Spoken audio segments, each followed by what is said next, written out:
Good evening. My name is Rebecca Schaefer from Echo Road. Tonight we'll hear from the university about student enrollment, and I would totally agree with what Mr. Freudman had to say. Our data mirrors UConn's data. However, we use the UConn fact sheets to arrive at our data. UConn uses the 10th day of the semester date to, which has dropouts that are taken into consideration, so that could be a slightly lower rate than ours. However, after the students drop out, others are admitted, so we use the UConn fact sheets, which is what's publicly presented to the public. Our charts, which you have a copy in front of you, the undergraduate enrollment and housing capacity are based on Mr. Kirk's numbers. This shows that, as Mr. Freudman said, UConn's undergraduate student enrollment is steadily increasing, while the increase in housing capacity has virtually stagnated, despite the new STEM dorm. So without going over that again, I just wanted to mention a few things that I would like you to consider as you listen to the university presentation. The University of Vermont and other universities require students to live on campus and waivers to move off campus for freshmen and sophomores. Other universities have more stringent requirements than that. Since we are one of the smallest host towns of all major universities, UConn should have more stringent, not more permissive standards. The University of Vermont limits cars brought to the area. Freshmen are not allowed cars. UConn used to have this policy, but now cars are allowed to enable student housing off campus. Of the 2,400 fraternity members, only 300 are housed in Husky Village. That leaves 2,100 that are housed elsewhere. 95% of crimes to students nationally occurs off campus.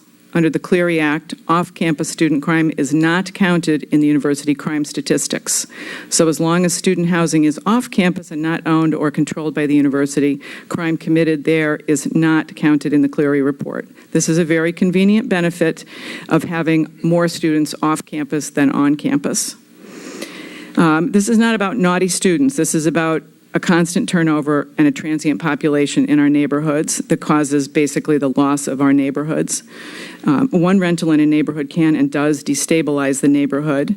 This is particularly if the tenants are hosting parties and fraternity ceremonies like rush events and initiation with 50 to 200 participants. This has happened at least 60 times since September that we have documented and has seemingly been approved by the university, and that's a minimum number of times that it's happened. A couple of other things are that the university has a department of one, Mr. Armstrong, who is responsible for the 13,000 students who live off campus. That seems rather modest in staffing to me. So much of the responsibility for students has fallen on the town. Also, UConn has a greater impact to this host community when enrollment is compared to the town population than only 3 other universities countrywide. No residents from the host community are on the Board of Trustees, even though decisions made by the Board of Trustees at UConn affect us more than anyone else. The discussion of vacant beds, as Mr. Freudman mentioned, is a red herring.